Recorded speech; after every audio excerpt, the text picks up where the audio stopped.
Welcome to the Brick and Banter podcast. I'm Ethan Burke, real estate agent with Iron Gate Realtors. Today I have... Shaneice Guilford. I am with North West Fidelity Title. That's perfect. You're the first title person I've had on. Yay, awesome. Yeah. Okay, good. I was really excited when you asked me to come on, so that's great. I appreciate you being here because Yeah. a lot of people do not know about title, exactly what a title company does. Right.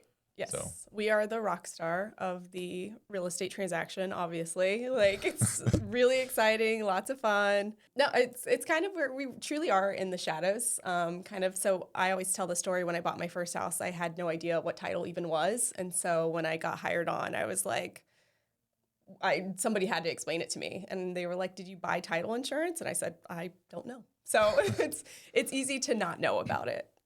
Yeah. Title insurance is an interesting one because I think is there a standard title insurance or does each company kind of do their own? As far as when you say company, the title companies themselves, there's lots of different underwriters for title insurance. So we are just a title company who provides an insurance. So there's lots of different versions of that. And then there's also different policies. So it can be kind of complex, but yeah. Let me describe how I've always explained title insurance to people, and then you can correct me since you're the expert. Perfect. Okay, I'll try. So anytime anyone ever asks me like, oh, should I get it or what does it do? The way I've always described it is it doesn't come up often, but when it does, it is extremely important. It's one of those things that can cost you like a ton of money in legal fees. Totally. Mm-hmm. Basically, the example I always give for when it might come up is if somebody dies in the family, leaves their house to somebody, and then that person sells it, and then come to find out there's some other kid in the family that nobody knew about pops up, and now they actually had an ownership in it, and now there's a giant legal battle to figure out who actually should get the money from that house. Who has the ownership rights. That's one of the reasons, one of the examples when title insurance would come up and actually save the day. Yes, correct? Absolutely. That's a great example. Yeah, property ownership rights is a huge one. A story that I just heard recently is that somebody used a 23andMe or one of those DNA testing kits to find out that they had some relation to somebody who was selling a home or they had an estate. And so in their estate, they left it to an heir, to all heirs. And so they were able to then argue that technically they had an ownership right to this property. And so obviously title insurance kicks in and help them. And I don't actually know where that claim ended up going, but it was great for them to have that. And so it is very helpful to have. Again, if it happens to you, it may not come up, but if it does, you'd rather be protected.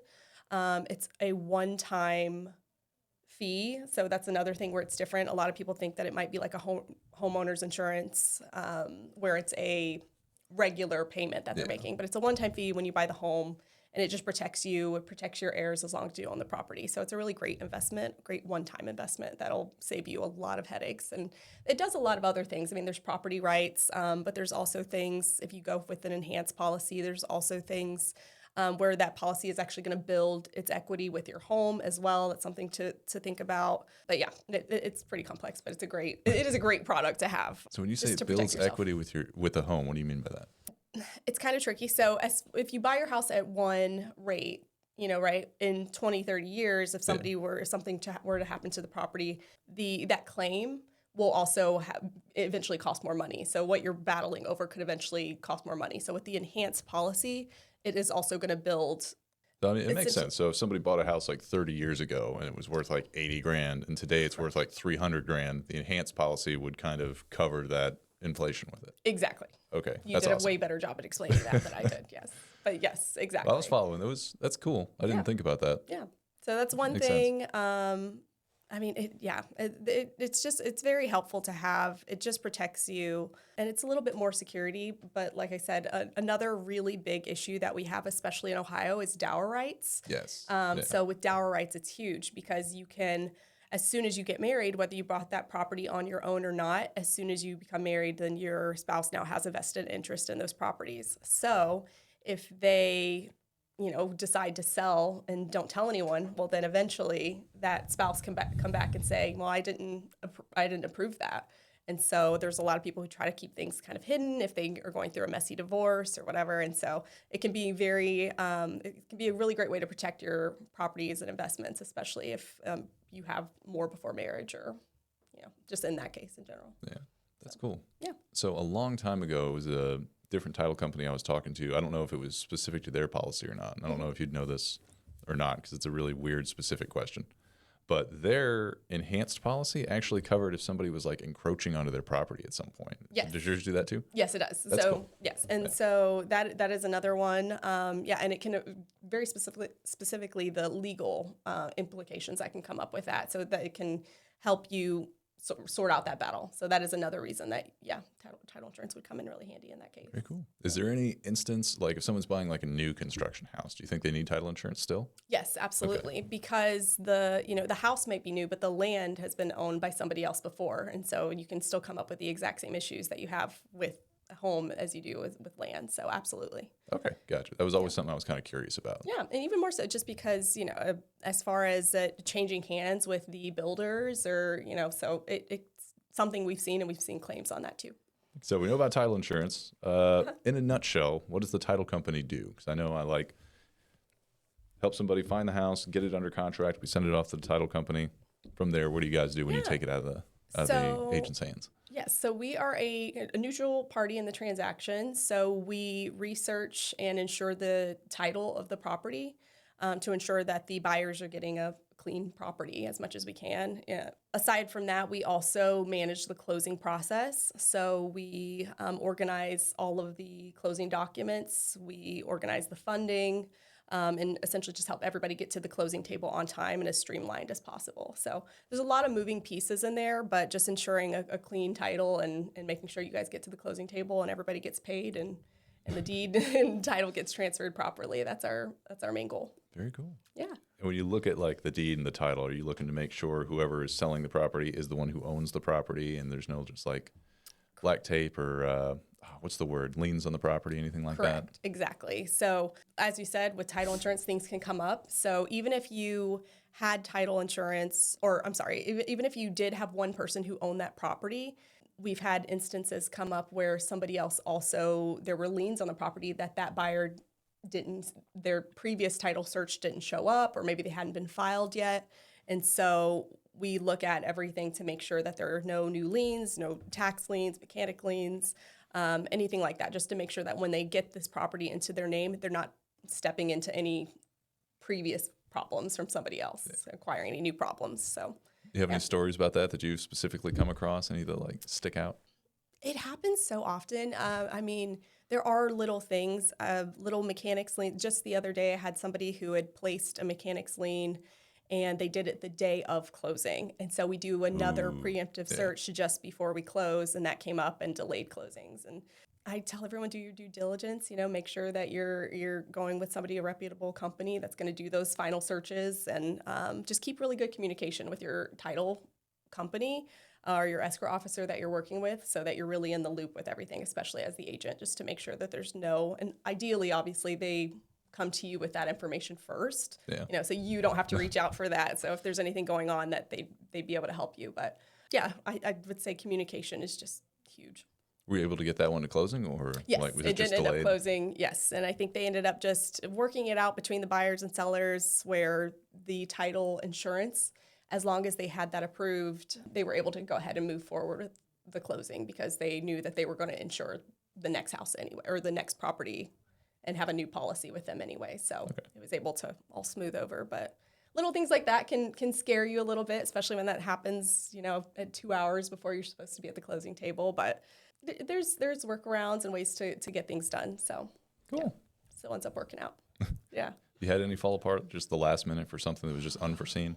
No, honestly, I have not yet, but I'm sure. I mean, I have been in title for about 2 years, 2.5 years. Okay. And so still a little new in terms of title. I think most people who are in title have just been doing it for 25 years. And so I'm sure I hear stories. I hear a lot of horror stories. For me, I've never had one fall apart at the table. Not yet. Knock on wood, hopefully, that stays that way. But we do a really good job of trying to make sure that things are cleared, and we do our due diligence, again, with those preemptive searches, and making sure that everybody's on the same page. But yeah, no, honestly, it's been good so far. Cool. Yeah. What did you do before you were a title agent? So I've always been in marketing in some sort, and I kind of started my marketing career at a company called Census in Washington, D.C. And so when I started there, I kind of knew that I was going to be in some sort of marketing, or I thought I would be more doing advertising. Yeah. My husband and I decided to move back. We're both from the Dayton area, and when we moved back, there's just not a ton of marketing firms here. So I kind of took my time and found a position that was listed for a marketing person for title. And again, I had no idea what that was. And it was the first job that I applied for when I got back, and they reached out to me. So it felt a little serendipitous in that way. And it was for a smaller title company, actually, based out of Columbus. And they were trying to start more of a satellite office here. And so I was there for about a year, kind of learned the ins and outs a little bit. And then ultimately, Jake Dotson, who's the owner of North West Fidelity, reached out to me and said he'd been hearing great things and asked if I'd be interested in a position. And so, it just kind of worked out.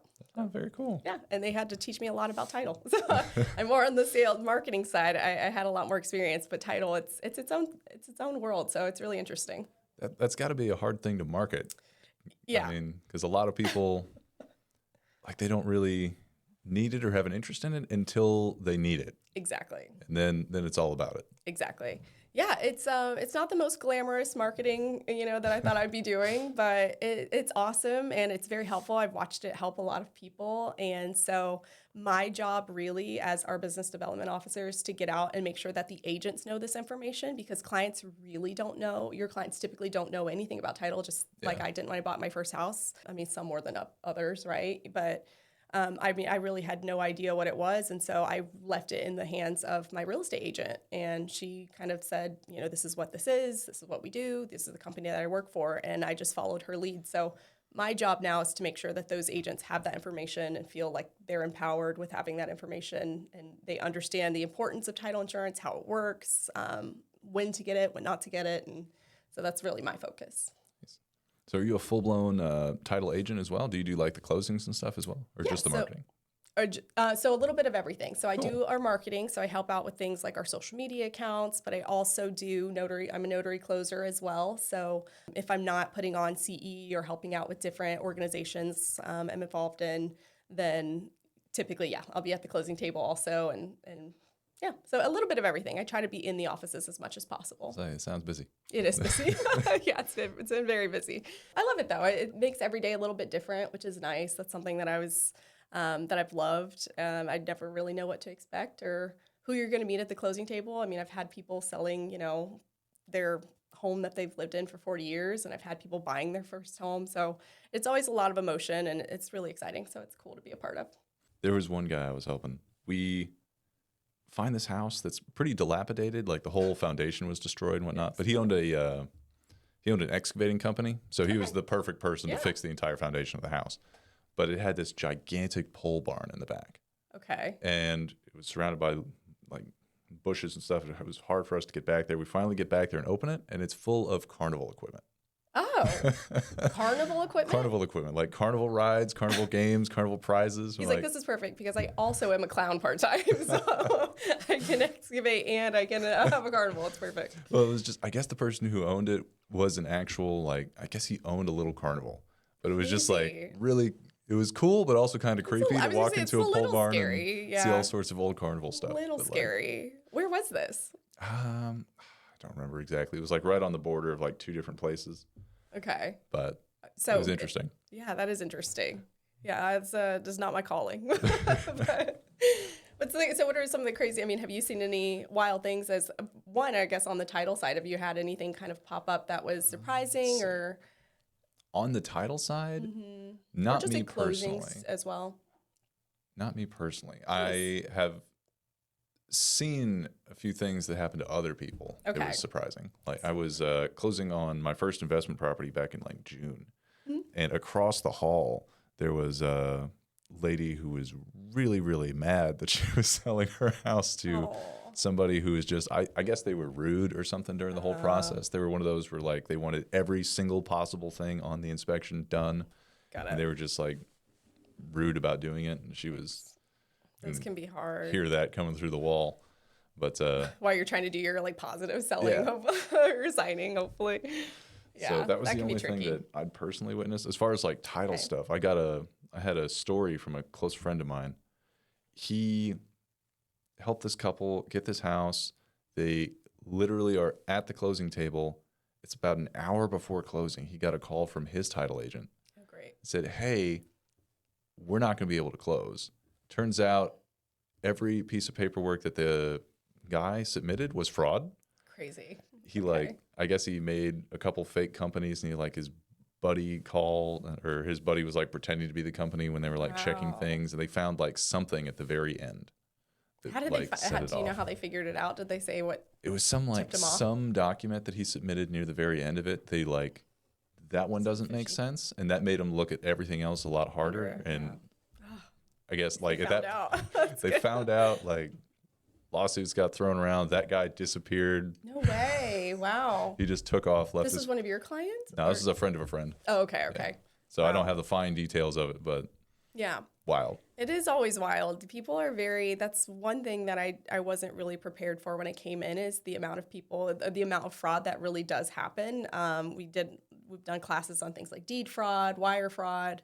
It's very prevalent. So you got to kind of, cross your T's and dot your I's on making sure that you know who you're working with and taking those necessary precautions on things like emails, even just, I guess that is one thing that I will say is that when I moved to Northwest, I had the owner of the company reach out to me and say, like, I need something from you. And I had just questioned it, like, why would he need that from me? And they had just changed slightly a letter in his email.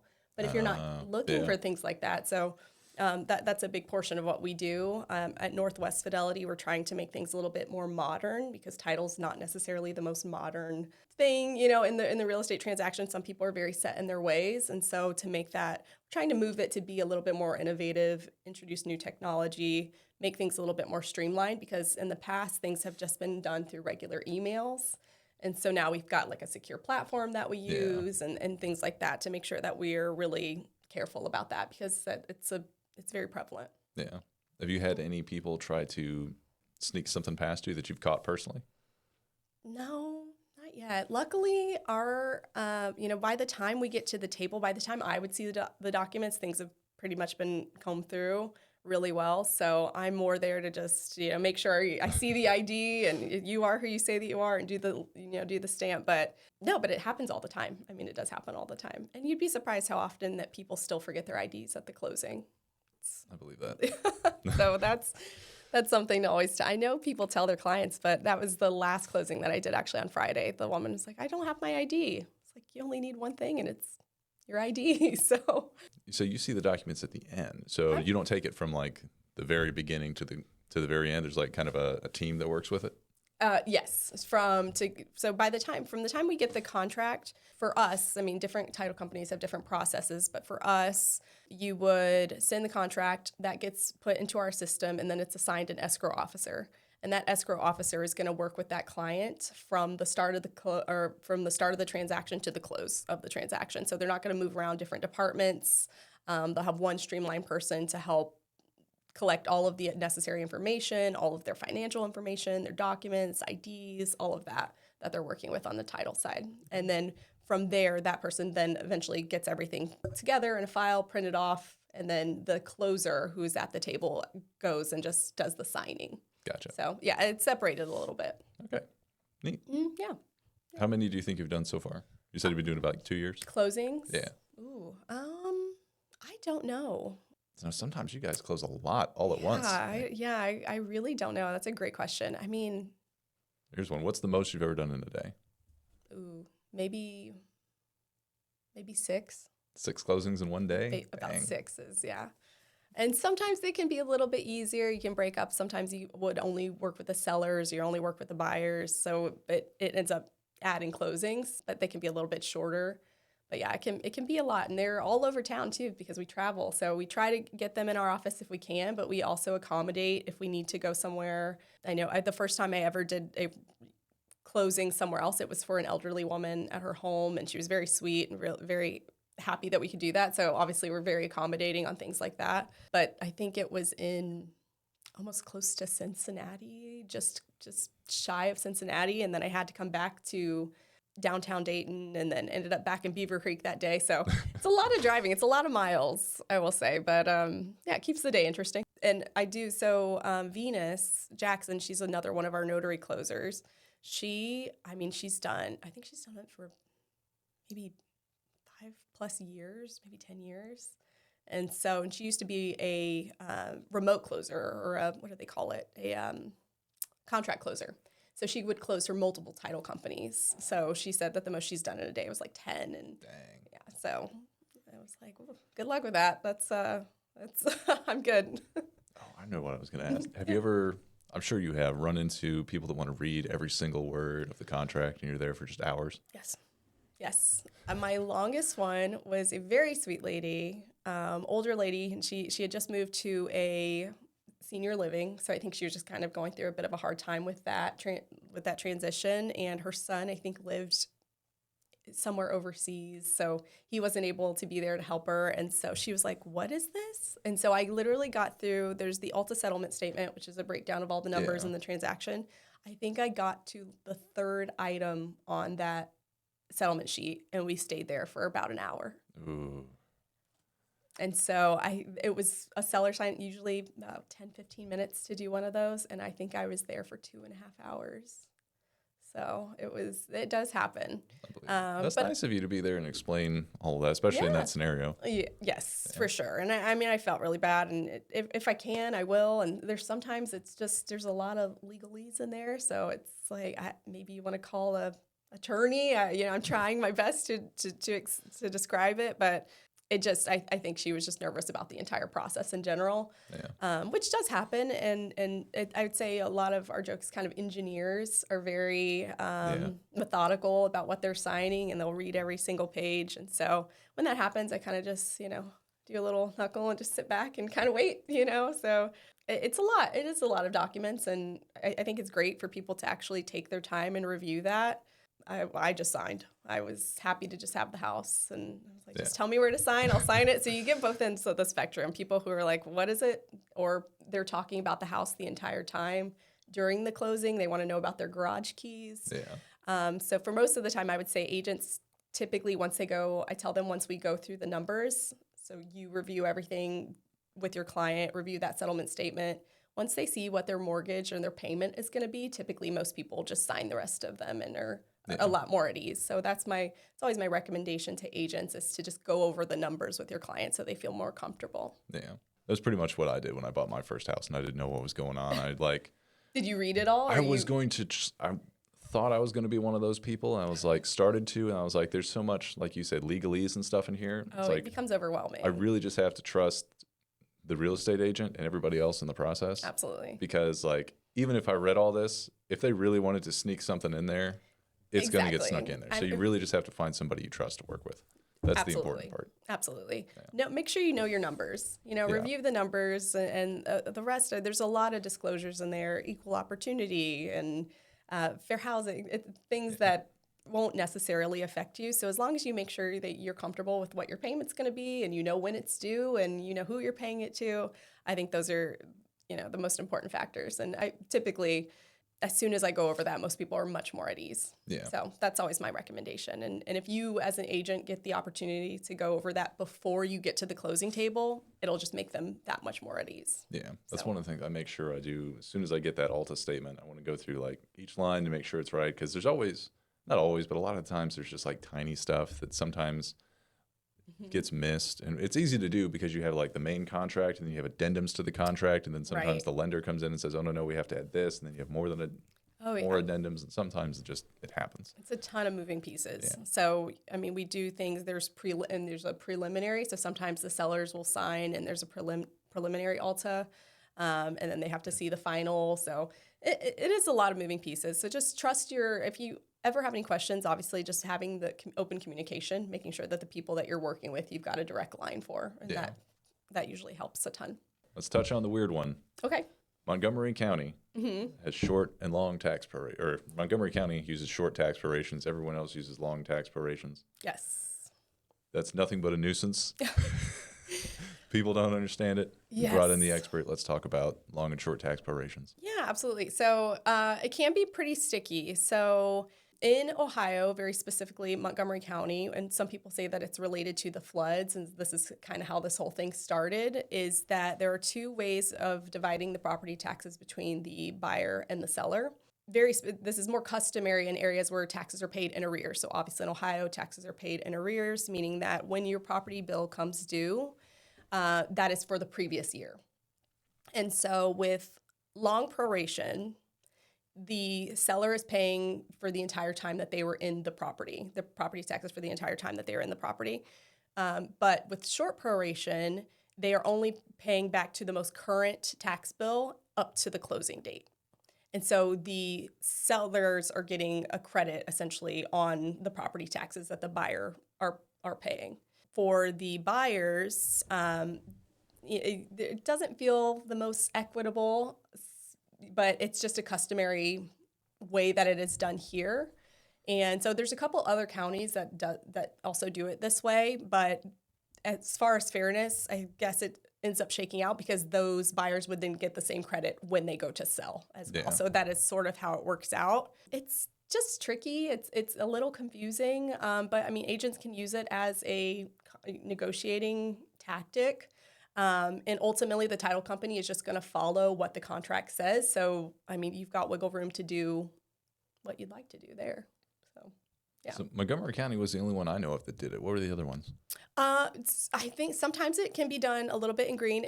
There's little outliers as well. So I think it's one of those things where if the agent knows about it, then maybe they might try to use it that way. Gotcha. So it can, I think green, we see it sometimes. It's just some different places. Yeah. But very specifically, it happens in places, obviously, where it's paid in arrears. It's confused a few people that I've helped in the past where I've tried to explain it to them, and then they get that tax bill, and it's like for a couple months before they moved into the property, and they're like, what's this? Like, that's that short tax prorations. Right. Yes. It's weird. It's annoying, but also when you go to sell that house, they're going to do the same thing to you and pay some of your taxes. Exactly. And so, yeah, I mean, to me, I would prefer it would make it a lot easier if it were just one thing. So, there's got to be a special way to do it, I guess. But just knowing about it and making sure that your clients kind of understand it. And I have a ton of cheat sheets that we use and we provide to our agents that help make it a little bit more simple. But for the most part, clients don't think too much on it. So if you're not highlighting it so much, it is what it is. The property taxes are, what they say that they are on the settlement sheet. So, but unless you get one of those engineers, who's going to really review that, and then it might come up a little bit more. But just talk to the person that you're working with, the escrow officer. They can help better explain it also, and just to have that breakdown of all of the numbers to go over it. But yeah, it's just. Do you do most of your work in Montgomery County? Do you feel like you see that most of the time, or It happens. I'd say it's probably like 50-50. Okay. Yeah. Okay. So that makes it a little bit harder too because you're going back and forth. Yeah. Yeah, I've got some cheat sheets. We've got a couple different forms on it. So if that's something that you'd be interested in or posting somewhere, I'd be happy to get that over to you. Yeah. Yeah. Cool. The only time I've had it really come up and make a really solid difference, because most of the time people are buying with like a mortgage, and then it just all gets escrowed, and you don't really notice don't really notice it. It just, there's some weird dates in the thing when you look at it, and it's spread out over over a period of time, so it's not really even a number you would notice. Exactly. The one time it's really come up, and this is good for people to know out there, if you ever buy a house with cash with short tax prorations, eventually you're going to get a notice from the tax bureau saying, hey, you owe us like so many months of taxes in just one lump sum. And I think that person ended up paying them like $1,800. Yes. Because that's what the short tax prorations were, and you didn't get to escrow them over a period of time. That's the only time you'd really notice it. Yes. And that's the only time I've had people really notice it either. Because it's not broken up and like pieced in there. Correct. So that's important to know if you're buying a house with cash. Be prepared for that. Exactly. Yep. I was going to say, yeah, you beat me to it. See, you're doing a great job. It's title. You're doing the back end stuff. So, yeah, I mean, it comes up. I think a lot of people, though, are also, they'll go with what you tell them. So if you're comfortable explaining it as much as possible, they'll kind of trust you and back you to make that decision for them or wherever they're buying. And like I said, we will just follow what's on the contract. And so if you feel like you want to negotiate that's something that can be done as well. Yeah. Neat. Yep. So how big is North West Fidelity? What do you mean? Like how so? Like how many people you got? How many offices? Oh, okay. So we are under, so North West Fidelity is under the umbrella of North West Title. And North West Title has, I believe, 22 locations across Ohio and one in Kentucky. And so we're a pretty big company. But Northwest Fidelity, we are our own smaller branch here in the Dayton area. And so we've got about, I don't know, maybe 10 to 12 employees, I think. I could be wrong about that. I'll need to go through and count. But so we're a smaller team. So our team is still local. Our attorney, Matt Nolan, he is also the Warren County auditor. He is still local cool. to us as well. And so he is the guy to go to for the tax questions. I mean, he knows more about taxes than any human ought to know about taxes. So really you need to get him in here If he ever wants to come on, that'd be awesome. That'd be great. Yeah, he'll do a much better job of the tax preparation questions. Trust me. I was like, I'm marketing side. Okay, I can tell you about social media, but the taxes can get a little tricky. But yeah, so our team, like I said, we've got about 12 people. I think our leadership is Jake Dotson, who is a part owner of Northwest Fidelity, along with Jonathan Holfinger, who's the owner of Northwest Title. And so we've got a great team, about 4 escrow officers, our attorney, and we've got 3 closers. And so we're small, but we're mighty. Are you guys trying to grow?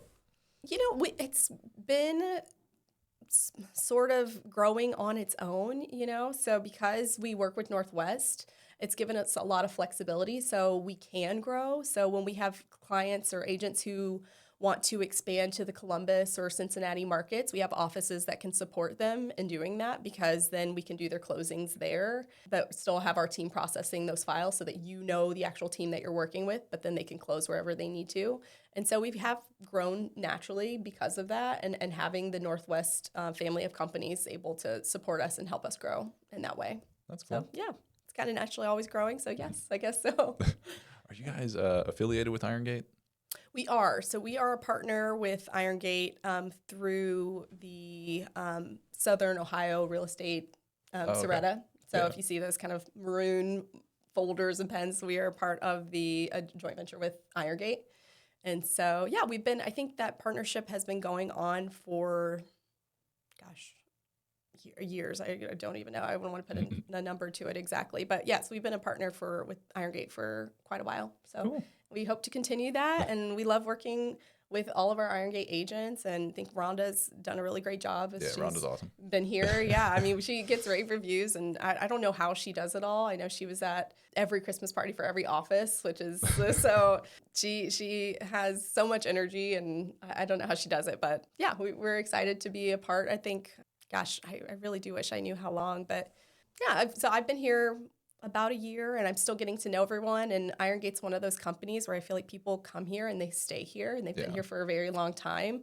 It's very tight knit, which I love. You know, when I come in, I feel like I know the faces and I know who's going to be here, and so yeah, it's great to be a part of this office and all the Irongate offices, really. Oh yeah, I've been to a few other brokerages. Hands down, I like this one the best. Yeah. What do you like about it? I mean, what are the things that kind of stick out for you? It is a very nice mix of like, it's local. Mm-hmm. It's not super corporatized. Right. Where you get all these people who don't really know what's going on, telling you what to do from higher up, and then also reaching into your pocket and taking all your money. Right. They actually provide things. They have nice, useful resources, and they don't charge as much as anyone else, which is phenomenal. Yeah. And everyone's awesome. I've yet to run into anyone here that I don't like. Everybody's great. And you're out of the Beaver Creek office, right? Yep. You're based out of this one. Okay, yeah, that's great. I feel like you guys have a lot of energy. There's always people here, which is nice. I go to a lot of brokerages where people really aren't in offices, and it's hard to get that support if you need it. And so it's great to be here and have people that you can talk to. 100%. So, yeah, that's great. Are you guys affiliated with anyone else? I don't know how big the organization is. For Northwest Fidelity, so we work with some other brokerages also. We are always trying to expand that and make sure that anybody who knows about us and trying to grow and getting other agents in the door. I think we've got a really great product, and we do things. We're trying to, like I said, try to make it a little bit more technology forward, a bit more innovative. And so the more we can get that message out, yes, we'd love to grow that. And so we do work with some other offices as well. So that's a good question. Do you guys do anything that any other title agent or title company doesn't do? or do you do something better, or like Yeah. anybody you could help that they couldn't?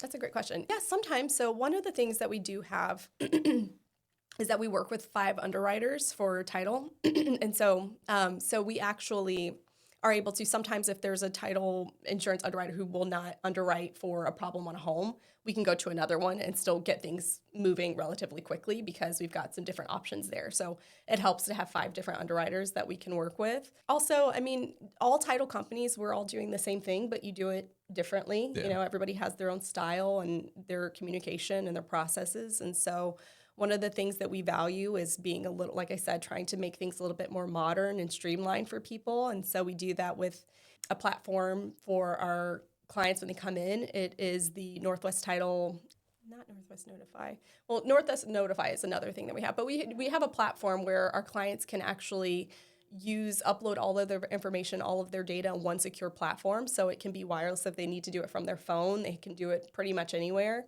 but it's still secure. And obviously, like I said, we have a very, very strong emphasis on making sure that things are secure and that we're doing everything we can to avoid things like wire fraud, deed theft, anything like that. And so, so the things that kind of set us apart are our platforms that we use to streamline things, as well as for our agents, things like Northwest Notify, which gives you an automatic notification as things are moving along in the transaction. So you're not calling or wondering where things are or what's going on. Obviously, I even just recently bought my own home and I know the process, but I was still furiously checking to see where things were because it's a very emotional process and it can be stressful. And so we try to help give a little peace of mind with the ways that we communicate and making sure that we are getting back to you, replying immediately, just little things that I think set us apart.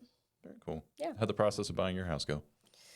It was good, actually. I bought and sold. Yeah, when was that? This past fall. So around, I think we sold within 2 weeks, which I was a little bit nervous about because I bought in 2020 when houses were just flying off the shelves. And so when we were sitting, I was like, oh my gosh, is something wrong? What's going to happen? And I think it's a lot more normal and a lot more healthy now for where we are. But it was fine. Did some renovations and some remodeling, and it's been a lot, but we're coming out the other side of it now. So it's been good. Oh, you bought and sold. Did you do a bridge loan, or how did you get the equity from one to the other? No, we went ahead and put an offer in and just hoped that ours was going to sell. Okay. And You didn't make it like contingent upon anything? No. Did you have like a backup plan? No, just hoping for the best. And it worked out. And I think another thing was we priced very honestly. We had a really honest discussion with our agent about where we were.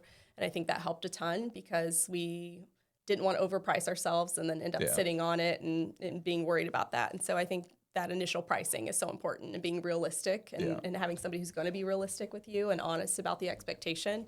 And she did a great job of that. So, very cool. Yeah, it was good. Any issues during the inspections? Anything you needed to be repaired? That's always the spicy part. Yes. We actually had some issues with the chimney and the roof. So for us, no, when we were selling the home that we were selling, the inspection came back really well. I mean, I was just expecting to have just a laundry list or something because you're just waiting and they're going over your home with like a fine tooth comb. So there were a couple little things, changing some outlets to the GFCI outlets and little small details, but nothing major. And the house we bought, it was a little bit older than the house that we had, and so it did have a couple more things that needed some updates. Specifically, like I said, the chimney and roofing had to have some updates. But we got to the end of it, and it's fine. And I don't want to do it again for a long time, but so I really do give all the props to agents who are constantly walking people through that process because it is very stressful and they rely on you a lot. So it's something to think about for people who are interested in becoming an agent is how good at you're managing other people's emotions. So it's definitely stressful. It's a really big financial transaction and there's a lot of moving parts. Even if all you had to do was just move your stuff from one spot to another, that can be stressful. Yes, absolutely. How about you? So have you done any moving recently or you kind of staying put? Not recently. Back in June, I ended up buying my first investment property. It was a duplex up in Brookville. Where is Brook? Okay, yes, got it. So that was cool. That was I've been wanting to that's what got me into real estate was the investment property side. Got it. and that was the first one I was able to get. Yeah. It was just awesome. Good. And everything went okay as far as the inspections too on your end? And So there were some issues, but they ended up writing a contractor that I was using a check to make the repairs. That's how we ended up doing the defect notice. Okay. And that worked out really well. Yeah, good. So I immediately got renters in there, and it's profitable now. Nothing's broken yet. So There you go. Question for you is, I guess, how do you find renters? I mean, what do you do as far as renters? Do you feel like you're pretty confident with who you have in there, or do you, is it more, do you give it toward family or friends, or? I just put it in the MLS, and then I just screen the renters. Oh. Yeah, I think it would be, at least for me, I think it would be more awkward if I put in a family or friend just in case something happened. Like, even if it's not like, I wouldn't expect someone to go in there and just stop paying rent for just because they're a jerk or anything. But let's say somebody moves in there and then they lose their job and then they get sick and then just like a whole bunch of laundry list of things happen. And now you're like, well, I can't afford to let you live there for free. I'm sorry. Yeah, like, you don't want to be the bad guy. Now you're kicking your sick friend who lost his job out into the road. And it's like, I'm sorry, but I literally can't afford to let you live there.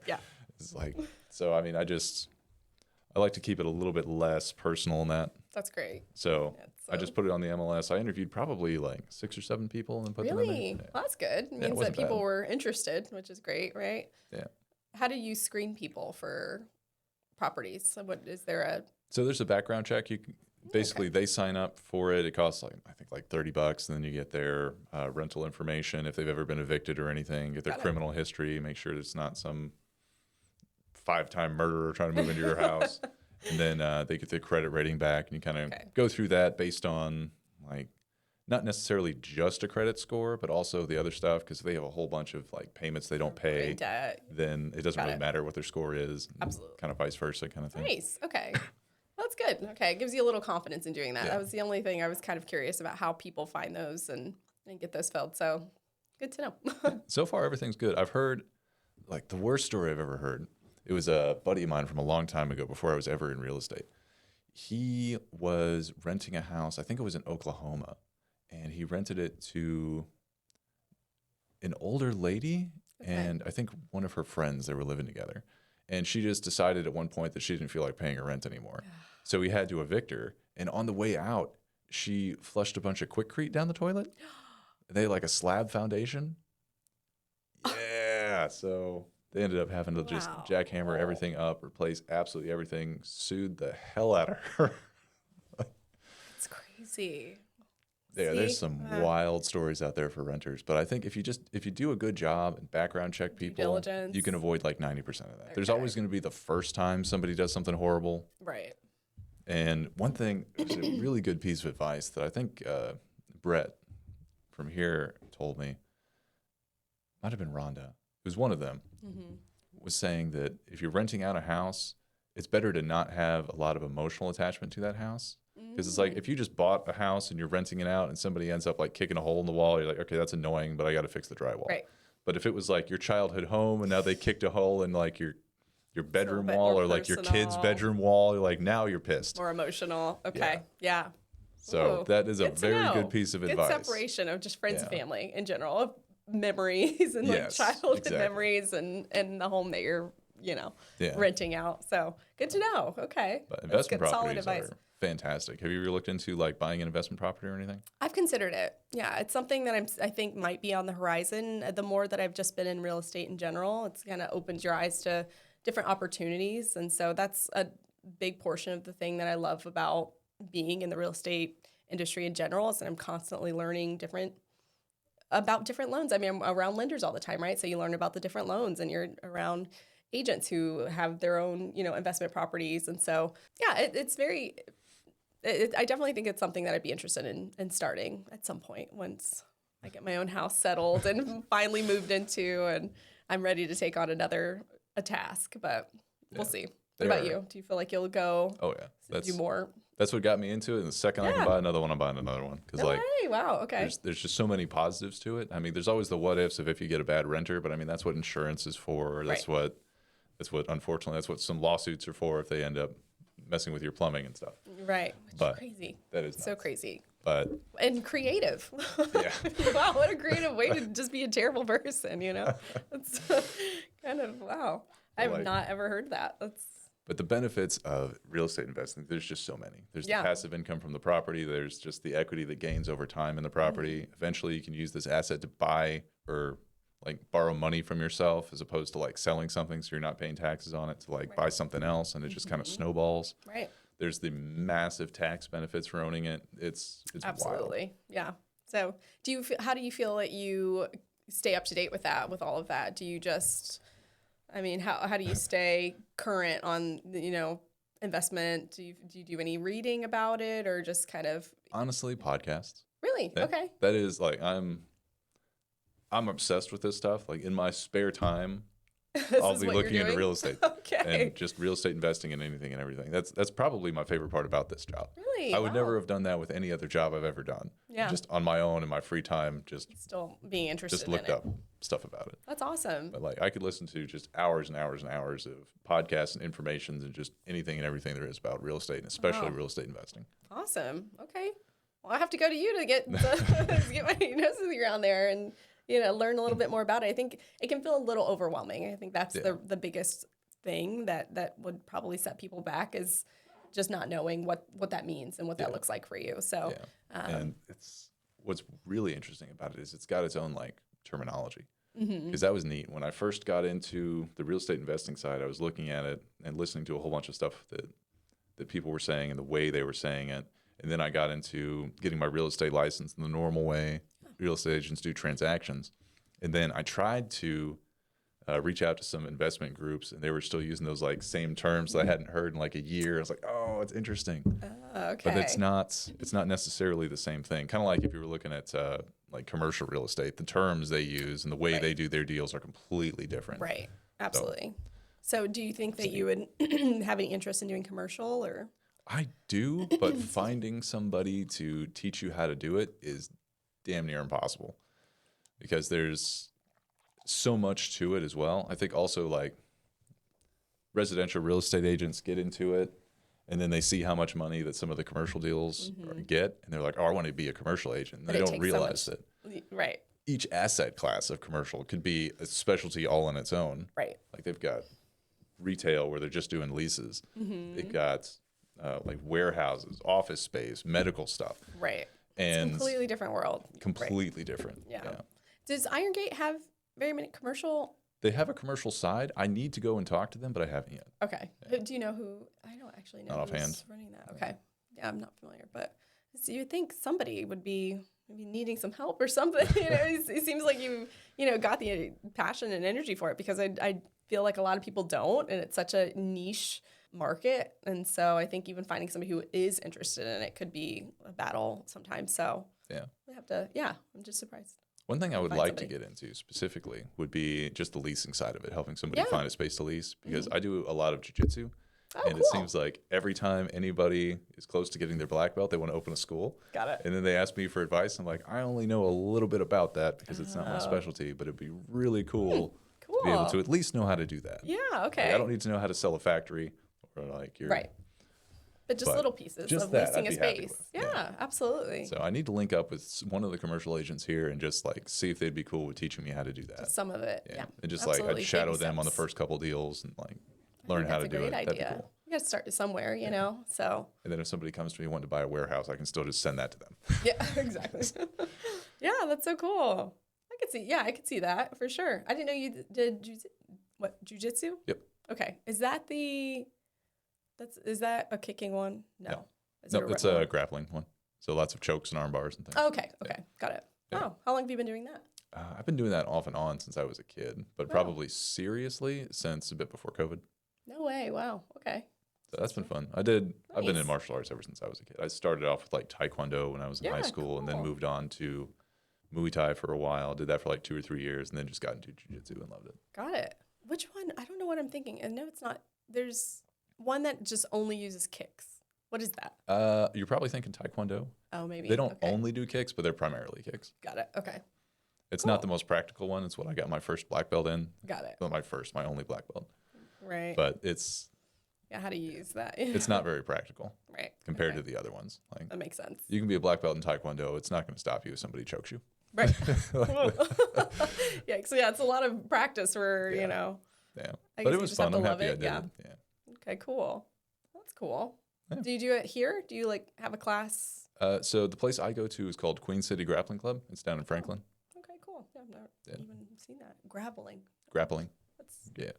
gravel? Grapple. Grappling. Grappling. Yeah. Oh, I'm not familiar. Okay, cool. Yeah, Yeah, I've not and seen that. what's neat is they've had a bunch of people spring off and start their own schools. They had Hooray.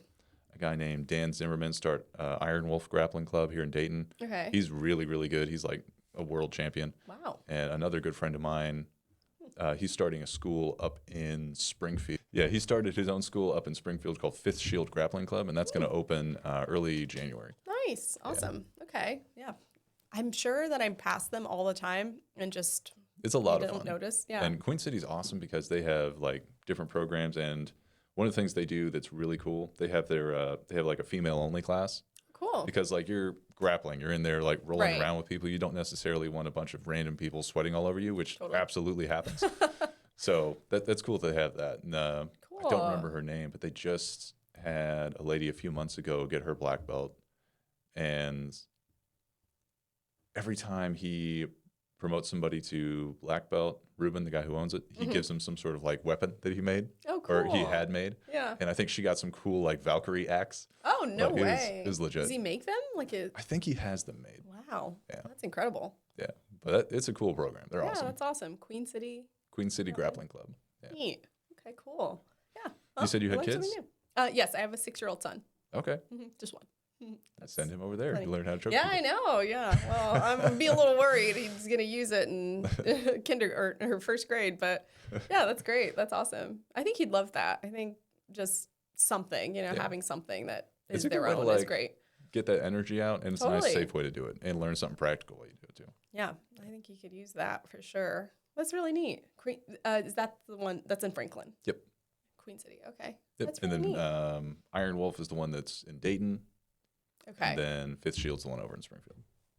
It yeah. might be closer to Franklin. So. Yeah, but say I like Queen City the most. That's just the one I started with. That one's like it's home. So- Yeah. How did you find it? Is it? So I was going to a place before that, right before COVID started, and then that place got really weird with their like COVID restrictions. So Oh, I quit okay. going there, and then I Got was it. just looking for a new place and found Queen City, and it was kind of a cool story because like I've been doing it for a while before then, but I wasn't like focused on it. I was Right. just kind of like, okay, I got some free time. Let's go to a class. Yeah. And I kind of thought I knew what I was doing. And then I go to Queen City, and everybody there just destroys me immediately. Oh, I was like, no. I need to start coming here because Got it. clearly they're Training. doing it right. Wow. Okay. So were you doing it on your own? Like Yeah. before you were just kind of teaching, like But I was teaching like, yourself or? I was like visiting classes. Got it. Okay. Like Cool. they have like a lot of places will have like a drop in where you can just show up, give them like $10, $20 and you can learn a class it. for the day. And I was just doing that when I had free time. Okay. Which is different than I guess, going through Yeah. a full program and Yeah. If you training. actually sign up and you go multiple days a week and that kind of thing. Right. Yeah. Neat. Okay, cool. Is that like your primary, well, that and real estate investing, I guess. Yep. Those are your things. Okay, cool. Those are my jams. Yeah. How do you feel like you're finding clients? So I actually sponsor that jujitsu school. So I get a Cool. decent amount of people from there. Nice. One of the other things I love about Iron Gate is they have ways to get you clients. They have the phones you can sit up front if somebody calls Right. that's looking for a place. That's actually I have one under contract right now, From and phone. it was somebody who just walked in, Nice. Yeah. Wow. That is helpful. Yeah. That's great. and it I was a really easy transaction. A really great guy to work with. It was just awesome, just- and it was all because I was just Here. here working. Available. Yeah. I mean, that's half the battle is people being able to find you and just Yeah. be walked into an office. Do you keep the sign out front? It's like a realtor is on duty, Yeah. you know? I'm always like, oh, great. I'm going to pop in there. It's like for my job, I'm always trying to see you guys and be around. So it's great to walk in and actually have people in the office. And I Definitely. feel like this is a good office for that. So How do you guys acquire clients? Is it mostly through the real estate agents, or do you advertise to people too? it's mostly through agents and lenders. So if we do things like refis, we handle those, those files. We work with some lenders, but it's primarily through, primarily through the agents. I mean, a couple people know what title company they want to work with. Maybe they sold a house in the past and they might have some idea. They're like, so I just had one. I'm really close with this agent. She was like, oh, I'm so sorry. They want to use this title company, a different title company. Because they've worked with them in the past and they just had a connection there. So I was like, really? Because when I bought my house, I didn't know what a title company was. So it's one of those things. So, but most of the time, yes, it is from our work and our connections in the offices and being able to be around offering different CE classes so that agents know about our services and resources. And yeah, it's you guys. It's us connecting with you guys. That's cool. That Do you have any helps us. CEs coming up? Not right now. We are working on getting new. So with the new year, you have to get them all approved again. Oh, yeah. And so we're going through that process right now. But we do have the CEs that all agents need. So we do try to do at least a couple times a year, core law, ethics, fair housing. And so we're working on getting those up. And I'll be working with Todd here at Iron Gate to make sure that we've got some classes for you guys. That's cool. So, yeah. Do you guys have any classes coming up for long and short tax preparations? Because that would be cool. You know, we do not have one. We are working right now on trying to get more ideas for classes that agents are actually going to attend, because that's half the battle, right? You can put on a class, but it doesn't mean that there's going to have bodies, in the room. And so that's a really great one. And we do have one. We've done one on like Board of Revisions and taxes. And so, but I do think long and short proration would go a very long way. So I'm actually going to write that down. Yeah, that's a good idea. And I'm sure there's still a lot of agents. Like, I was probably in this for a full year before I actually understood what it was. And it's kind of confusing, and it is, and it's very specific to this area, and so it's something to just, every now and then you just have to refresh on, because it can kind of go in and out. But the more you do it and the more you see it, obviously, the more comfortable you become with it. But even for myself, I still need those little cheat sheets sometimes when people ask about a certain date or when their bill's going to become due. And so it just helps to have those little reminders somewhere, for me on a notepad. So, yeah. Yeah. But, yeah. Anything else you want to touch on? No, I don't think so. I'm excited. This is my first podcast, so you'll have to invite me back at some point. I can Definitely.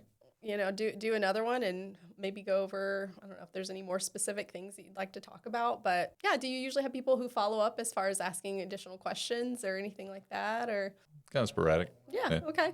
So yeah, if there's anything that comes up, or if you have any other questions, again, I'd love to come back, or maybe even invite Matt sometime to go over the more detailed questions on taxes. But so if people want to reach out to you, how do they find you? Yeah, so they can find me. I can provide my email. It's kind of long, so I'll give it to you to post up somewhere. But yeah, just find me there. And if you have any questions, reaching out to you. And if you have anybody who has any title questions, then you know where to find me. I always try to tell people, I give my agents my actual phone number. So if there's something that's happening, a lot of the times agents are working until 9 p.m., 10 p.m. So it helps to have somebody who's going to answer their calls and make sure they're getting back. So for you always have my cell. And so if you need anything, just reach out to me. But in the meantime, I'll have everybody else have my email. Perfect. Yeah. I'll put all the links to everything so people can find you in the bio for this video. So appreciate it. Thanks for coming out. Thanks, Ethan. Thanks for having me.